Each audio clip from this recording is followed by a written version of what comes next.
అందరికీ నమస్కారం అండి. ఎలా ఉన్నారు అందరూ? మనమందరం బాగుండాలని కోరుకుంటూ మన లైఫ్ టైల్స్కి స్వాగతం చెబుదాం. ఈరోజు మన కథ పరోపకారి. రాజయ్య అనేవాడు తన 2 ఎడ్లు గల బండిలో పొలాన పండిన గుమ్మడికాయలను వేసుకొని పట్నంలో లాభసాటిగా అమ్మి వస్తున్న రాజయ్యకి దారికి అడ్డంగా ఒకచోట పెద్ద బండరాయి కనిపించింది. దానిని పక్కకు నెట్టితే తప్ప ఎడ్లబండి ముందుకు వెళ్ళదు. ఆ పని రాజయ్య ఒక్కడి వల్ల కాదు. ఏం చేయటమా అని రాజయ్య చుట్టూ చూసేసరికి పక్కన ఎత్తుగా ఉన్న ఒక గుట్ట మీద ఒకడు నిద్రపోతూ కనిపించాడు. రాజయ్య వాణ్ణి నిద్రలేపి సంగతి చెప్పాడు. తర్వాత ఇద్దరూ కలిసి బండరాయిని పల్లానికి తోసేశారు. రాజయ్య దారిలో బండరాయిని అడ్డంగా పెట్టిన వాణ్ణి నానా తిట్లు తిట్టి సహాయం చేసిన వాణ్ణి పరోపకారి అని మెచ్చుకున్నాడు. ఏ ఊరు వెళ్తున్నావని అడిగాడు. వాడు రామాపురం అని చెప్పాడు. సరే, బండిలో ఎక్కి కూర్చో, నేను ఆ పైనే ఉన్న వెంకటాపురం వెళ్తున్నాను అన్నాడు రాజయ్య.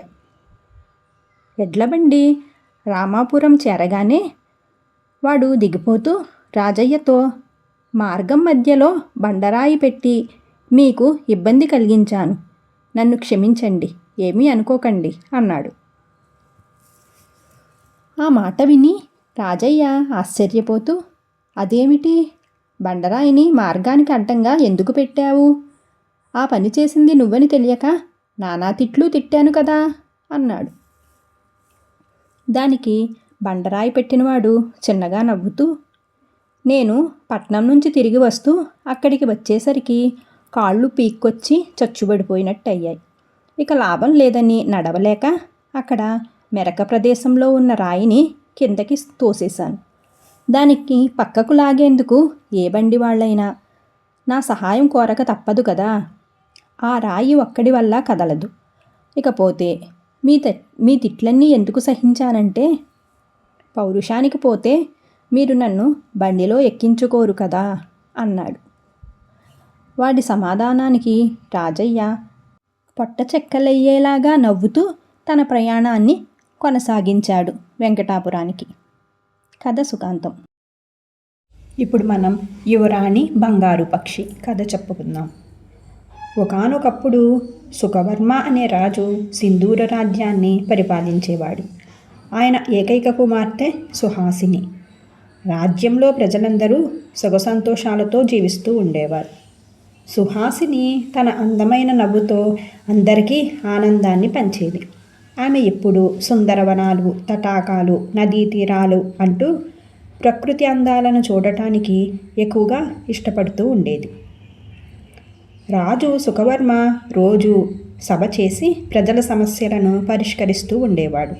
ఇరుగు పొరుగు రాజులు ఆయనకు కానుకలు పంపుతూ ఉండేవారు. మరికొందరు దూతల ద్వారా సందేశాలు పంపేవారు. ఒకనాడు పొరుగు రాజైన ప్రతాపుడు ఒక దూతని పంపించాడు. సుఖవర్మ అభిమానం పొందాలని ఆశించిన ప్రతాపుడు ఆయనకు చక్కని కానుక పంపించాలని అనుకున్నాడు. తను పంపే కానుక మునుపెప్పుడు ఎవ్వరూ ఇవ్వని అపూర్వ కానుకగా ఉండాలని ప్రతాపుడు భావించాడు. అందువల్ల సుఖవర్మకు ఎలాంటి కానుక కావాలో తెలియచేయమని దూత ద్వారా ఒక లేఖ రాశాడు. సుఖవర్మ ఆ లేఖను చూసి చాలా సంతోషించి తన కుమార్తెకు ఆనందం కలిగించే కానుకను పంపించమని తెలియజేశాడు. యువరాణి సుహాసినికి ఆనందం కలిగించే కానుక ఏదో తెలుసుకొని రమ్మని ప్రతాపుడు తన గూఢచారులను కొందరిని పంపించాడు. యువరానికి జంతువులన్నా పక్షులన్నా ఎంతో ప్రేమ అని ఆయనకు తెలిసింది. అందువల్ల ఆయన యువరానికి ఆమె ఎప్పుడూ కన్నీ విని ఎరుగని కానుక పంపించాడు. దానిని చూడటానికి రాజధానిలో ప్రజలందరూ ఎంతో ఉత్సాహం పడుతూ ఉండేవారు. ప్రతాపుడు పంపిన కానుక ఒక బంగారు పంజరంలో అందమైన బంగారు పక్షి. యువరాణి దానిని ఎంతో ఆశ్చర్యంతో చూసింది.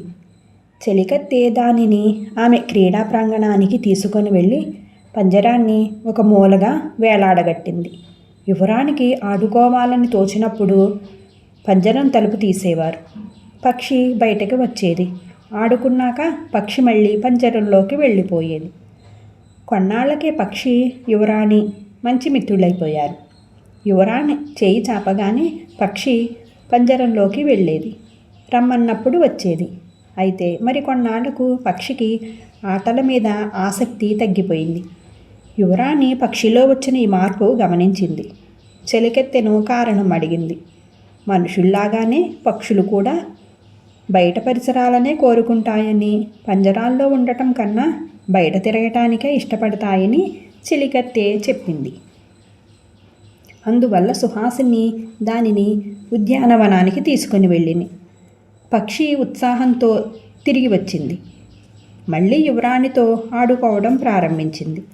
సుహాసిని చాలా సంతోషించింది. అయితే మరికొన్నాళ్లకు పక్షి మళ్ళీ విచారంగా కనిపించటంతో యువరాణి చెలికత్తెని కారణం అడిగింది. పక్షికి పంజరంలో ఉండటం ఇష్టం లేదు, అందుకే విచారంగా ఉన్నదని చెలికత్తె మళ్ళీ చెప్పింది.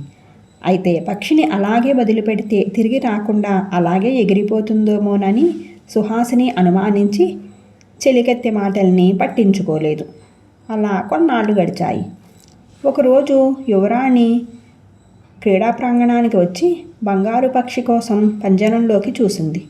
పక్షి చచ్చిపోయి పడి ఉంది. యువరాణికి తీరని విచారం పట్టుకుంది. ఆ క్షణం నుంచి నవ్వడం మానేసింది. రాజవైద్యులను పిలిపించి చనిపోయిన పక్షికి ప్రాణం పోయటం సాధ్యమవుతుందేమోనని అడిగాడు.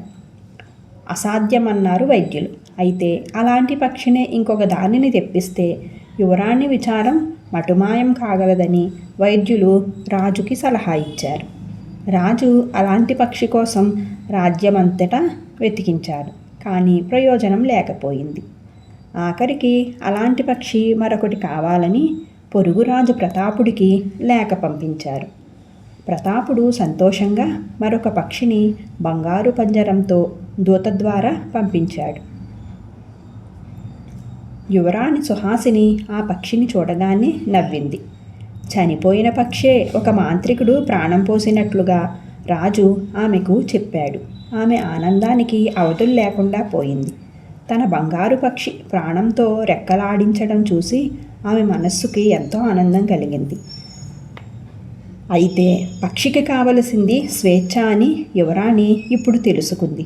బంగారు పంజరంలో పక్షిని తీసుకుని వెళ్ళి దగ్గరలోని అరణ్యంలోకి వెళ్ళి అక్కడ పంజరంలోంచి ఆ పక్షిని ఒక చెట్టు మీదకి విడిచిపెట్టింది. రాకుమారి రాజధానికి తిరిగి వచ్చింది. కథ సుఖాంతం. Thank you for watching guys. Friends, మన కథను లైక్ చేయండి. మీ సలహాలు సూచనలు కామెంట్ చేయండి. ఇలాంటి ఇంకా మంచి మంచి కథల కోసం మన ఛానల్లోకి వెళ్ళి చూడండి. చాలా కథలు ఉంటాయి. సరే, థ్యాంక్ యూ.